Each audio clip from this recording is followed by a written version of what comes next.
Paradoxe. Le paradoxe apparent qui mène la pensée à sa propre négation. Albert Camus.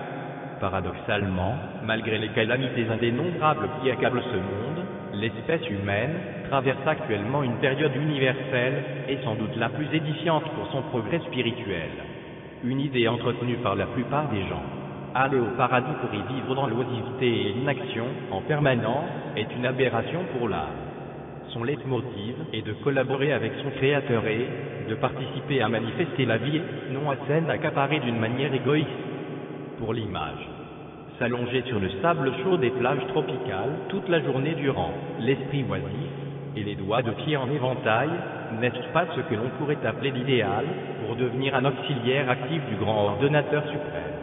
Les mystiques qui se retirent du monde pour méditer dans des cavernes loin de la civilisation ne sont pas également des exemples de coopération sociale et d'appui spirituel. Ces comportements parmi d'autres freinent tout progrès spirituel. Comme chacun le sait sans doute ou devrait savoir, il n'existe pas de limite absolue dans la discipline de l'éveil spirituel.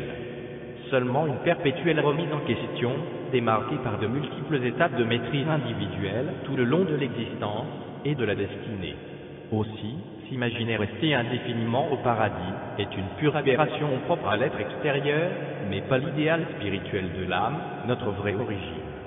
Atteindre le paradis signifie seulement avoir atteint la ligne d'arrivée d'une aventure spirituelle et divine, pour un repos bien mérité. Mais l'âme n'est pas quelque chose de figé et repart pour de nouvelles aventures en relation avec ses acquis spirituels et divins dans le noble dessein d'être-t-il au Créateur suprême.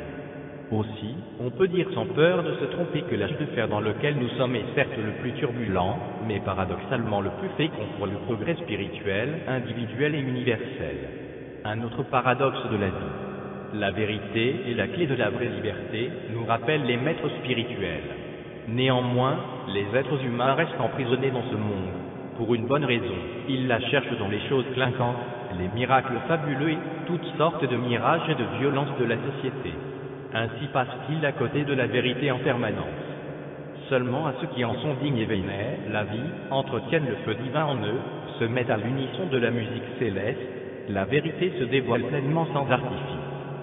Ceux-là seuls expérimentent la joie de la révélation, qui n'est plus depuis les phénomènes extérieurs, mais depuis la lumière intérieure qui apporte la connaissance directe.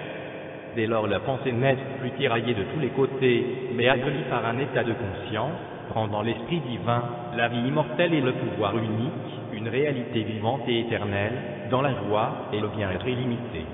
Un autre paradoxe de la vie. Ce paradoxe réside dans la fausse croyance d'une existence confortable et douce, une fois placée sous le patronage du roi de ce monde, le Satan des catholiques. Foutaise. Pourquoi? Pour la bonne raison que les mondes d'en bas sont assujettis aux forces négatives.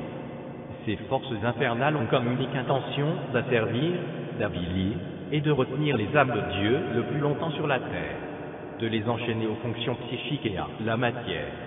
Personne n'échappe aux lois de ce monde. Aussi, même les disciples de Satan, de Cal obéissant à ses ordres, souffrent aussi de mille malheurs et de douleurs.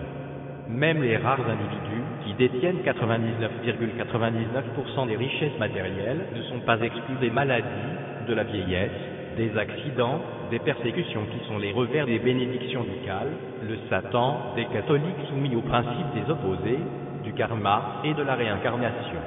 Ils souffrent de mille douleurs lorsque le trépas de leur corps physique a sonné.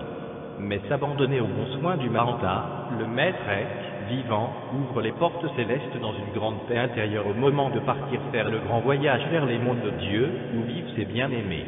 En conséquence de quoi, et il est important que vous mémorisiez ce divin postulat. Le secret ultime de la libération véritable réside dans la dévotion sans condition de l'Esprit Saint, appelé Ek, dans la communauté sainte des Kankas. ANDS, que les bénédictions soient. Merci de votre attention. Page web essentielle. http://www.ecankar.org/France/.